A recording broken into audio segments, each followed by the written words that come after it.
Hello everybody, welcome to another episode of Mankalor Plays Your Super Mario Maker levels.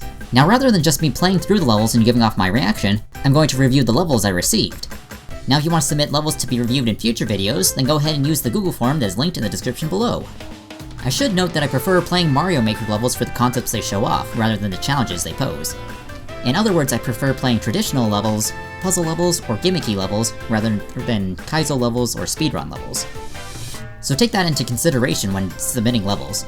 If you've already submitted a level and want to change your level, you can do that by going into the Google form link and clicking Edit Your Response. Anyway, let's get started. So the first level I'll be reviewing is Ice Climber from Amanda. Now you might think this is based on the Ice Climber game starring Nana and Popo, but it's actually not.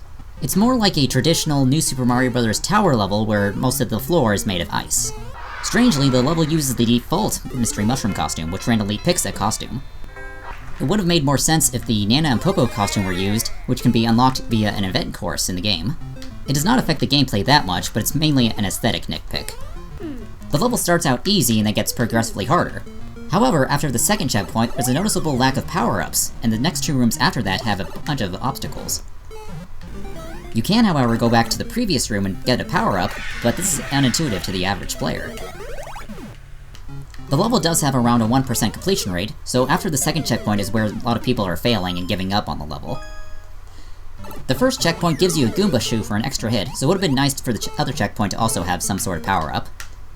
I did not finish the level because it was too hard after the checkpoint, but the level ID is on the screen if you guys want to go and clear it. Anyway, on to the next level. So the next level I'll be reviewing is Escape from the Prison Again from Hammer Bros. 64. In this level, you need to escape from a prison by collecting pink coins from mini-puzzles throughout the prison. It even has a reusable checkpoint, which is good for whenever you have these pink coin collecting levels. However, I didn't complete any of the mini-challenges because I think I broke the level. First I threw a Koopa shell at this brick, and then I took a hit to become small and then fit into the pipe. After going through the pipe, you go through an escape sequence and then face off against a boss, and then finish the level. I should note one issue with the ending of the level is that a player could easily get stuck behind those one-way walls. If someone does get stuck there, it probably is stupid on their part to do, however, that probably shouldn't have been there in the first place. The level had a good theme to it, however, it was breakable in a lot of areas as you just saw.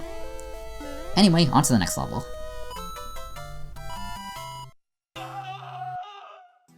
The next level I'll be reviewing is Climbing the Colossus from Burby. This is a vertical traditional level with the theme of climbing up a giant. The level has multiple paths to it, so it's pretty nice to have in a traditional level. The level uses a lot of semi-solid platforms, but the level creator did a nice job of preventing the unwinnable situations where you get stuck at the top of the screen. However, there is one spot where you can get stuck, and unfortunately it's at the very end of the level, and I got stuck there in my first playthrough, so that's very unfortunate. A few blocks right there would have easily fixed that, but otherwise it's a really cool traditional level. I really like the theme to it. So the final level I'll be reviewing in this video is Space Launch Cannons from Olmi. Rather than tell you the concept of the level, let me just show it to you in a clip.